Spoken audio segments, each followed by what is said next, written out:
Freemasonry has infiltrated many of our churches. Many of our members, pastors, elders have gotten involved in the Masonic Lodge, thinking it's simply a benevolent organization or a fraternal organization. And they don't realize that its basic teachings and rituals are contrary to God's Word, the Bible.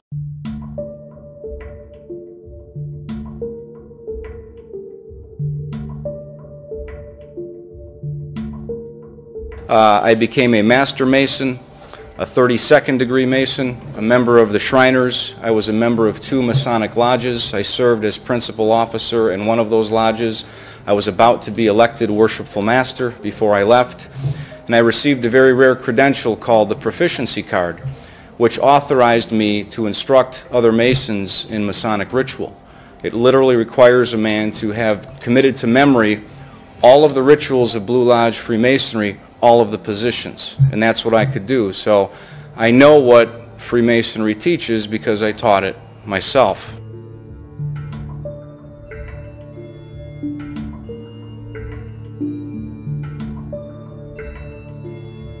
The Masonic Lodge claims in its very own writings to be a religion, that every Mason is a minister of this religion. And when you get involved in the Masonic Lodge, every Mason who is watching this program knows that in the very first initiation, in order to join what is called the Blue Lodge, every Mason will go through an initiation where he is brought before an altar, and he will bow at that altar, and behind that altar stands a man he calls the Worshipful Master of the Lodge. And as he's bowing at this altar, he says, "I'm lost in darkness and I need the light of Freemasonry." And then every Mason is required to take a blood oath of allegiance where he is sworn to secrecy, and every Mason will put his thumb to his throat and will swear a blood oath not to reveal the secrets of Masonry, or he'll have his throat cut from ear to ear.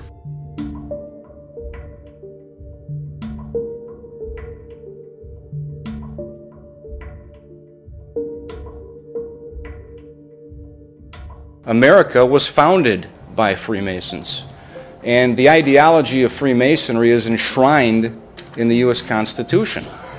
For example, the Establishment Clause, where the government won't respect any religion. That's a denial of the social kingship of our Lord Jesus Christ. And so America lives the religion of Freemasonry. That's why Masonry is not deemed to be a threat. The basis of Freemasonry, which all Masons go through, is the Blue Lodge. The Blue Lodge being the first 3 degrees or levels of Freemasonry.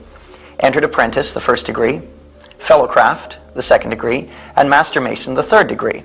Most Masons never go beyond 3rd degree. Although if one chooses to go beyond the Blue Lodge, there are 2 routes that can be taken. One is the York Rite, and one is the Scottish Rite. Most Masons never go beyond 3rd degree. Dr. Carlson, how in the world could any person who really understands Christianity make a statement that I am in darkness and I need light? Well, if you read 1 John chapter 1, it says that if you are a Christian and claim you're in darkness, it says the truth is not in you and you are living a lie.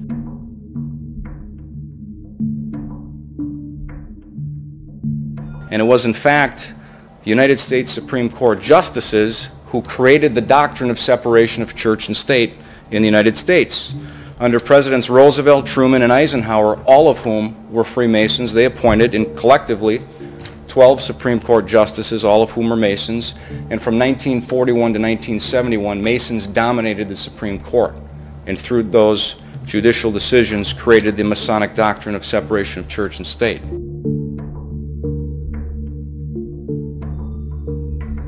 You got to understand, okay? Satan is not an idiot. To many people, the very word Freemasonry evokes a sense of mystery, secret society, and so on. But in order to find out what they're all about, we need to know a little history. There were many humanist thinkers back in the 1500s who saw the corruption that there was in the church of the day, and they concluded that in order to get rid of that corruption, they would have to be a new world order. They had read Plato's Republic. Plato's Republic in the 1500s was now a popular work, and Plato too was a Greek philosopher living in the 5th century BC, and he too was totally fed up with the corruption that there was in government. He said, If we could have a group of wise men who were well paid to rule over the people, then there would be no corruption. It's a nice thought, but a rather naive one. We've seen such governments today and they are totally corrupt. But nevertheless, there are still people today, many people, who think that it is a good idea. This then was the agenda for the humanist thinkers back in the 1500s. But in order to do that, they had to first destroy the existing world order based upon the rules of God through the king and through the church.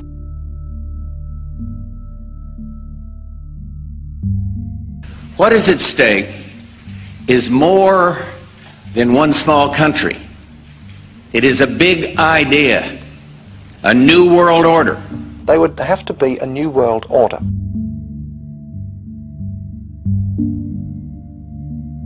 And then how could any Christian, and this is what disturbs me so deeply, is that we have Christian men who join the lodge, they bow at an altar before a man they call the worshipful master. You know, Jesus said, you cannot serve two masters. And every man out there has to decide, are you going to follow the worshipful master of the lodge or follow the only worshipful master, Jesus Christ? You cannot serve two masters. Ultimately, this is a question of God versus Satan. Most Masons go into Masonry viewing it simply as a fraternal organization, kind of an advanced Boy Scouts because their father or grandfather was involved in Masonry. And they get into it naively, not realizing that it is a religious organization designed for very specific spiritual purposes.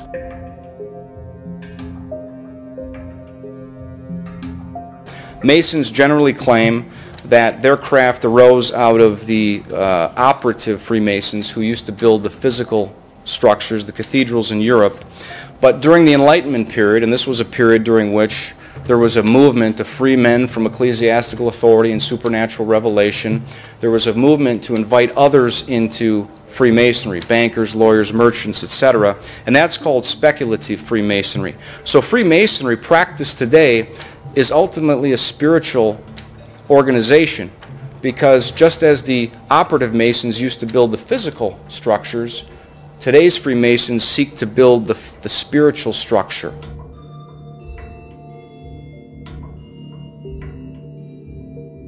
Are you an American? Absolutely. Okay. You're living in a country that is moving past your point of view at an amazing rate of speed. Today's Freemasons seek to build the spiritual structure. And then to take a pagan blood oath, which James chapter 5 says is an abomination to God. To take a blood oath to have your throat cut from ear to ear, your bowels ripped open. That's just the first of many oaths as you go along in your degrees in Masonry.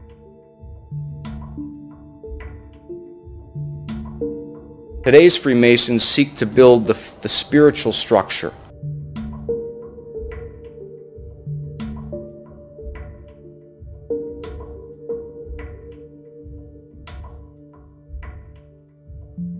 The ritual and theology of Freemasonry really originates from Egyptian paganism.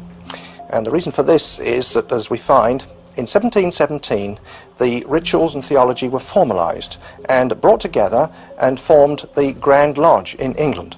The reason being that there were a great many lodges throughout England and throughout Europe at that time. They all had slightly different practices.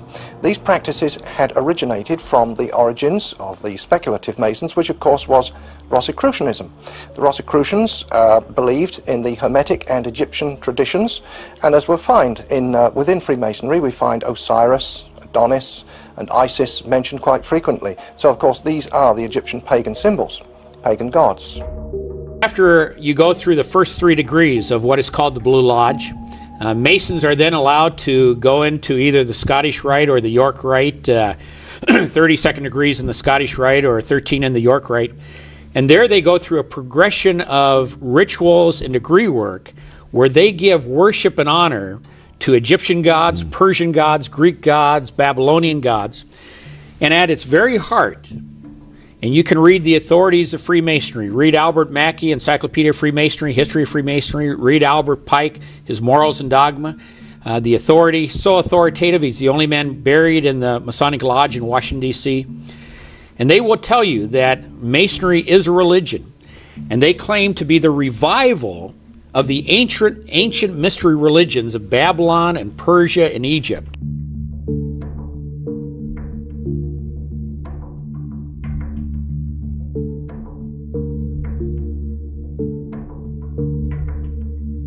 In the first degree, the candidate for Freemasonry was required to strip down, take all his clothes off except his underwear, but that's not all.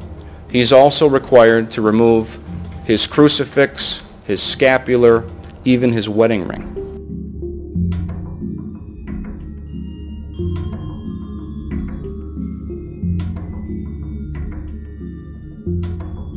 They want the man vulnerable. They do not want him to have a spiritual offense.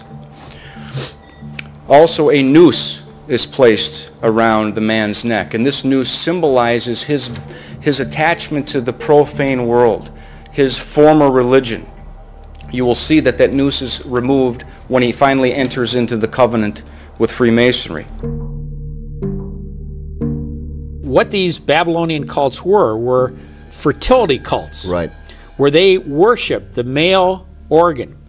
And this is why, for example, when a Mason goes into the lodge, every Mason receives this white lambskin apron, and they will wear this as a covering, because when you get into Masonry, they say that no woman can be a Mason, and that is because she does not have what they call the generating principle of life, the male organ. Today's Freemasons seek to build the spiritual structure. A blindfold is also placed on his eyes, and he is declared to be in a state of spiritual darkness. They said, "This is Mr. John Salza, who's long been in darkness and now seeks to be brought to light."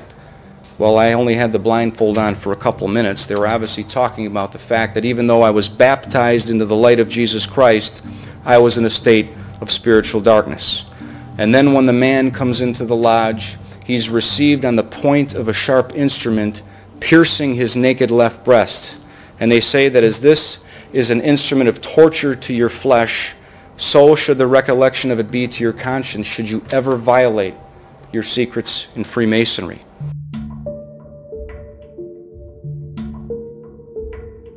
Who's long been in darkness and now seeks to be brought to light. Lucifer, son of the morning, I'm gonna chase you out of earth.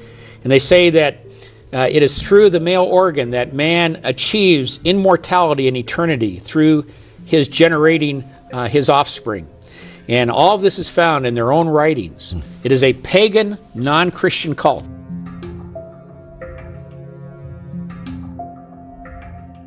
This is an intimidation tactic that's used even in satanic rituals. Freemasonry sets the tone early right away that this is a secret organization.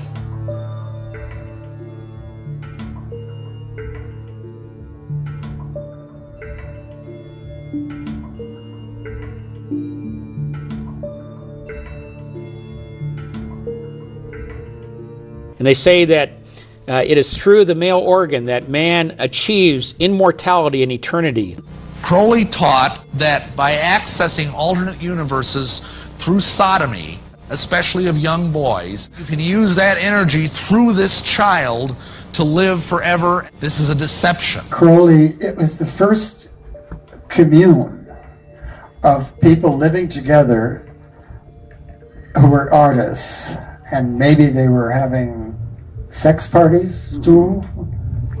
It's possible. But of course they were, since they made a religion of eros, so it's frivolous to call them parties.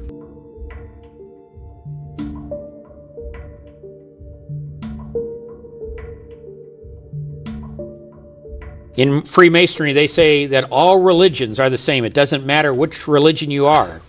And they say Jesus, Buddha, Confucius, Muhammad, the name means little. What did Jesus say? Yeah. I am the way. I am the Absolutely. truth. I am the life. There's no other way to the Father but by me. Peter said there's no other name under heaven by which you can be saved. How can you profess to be a Christian and turn around and buy that?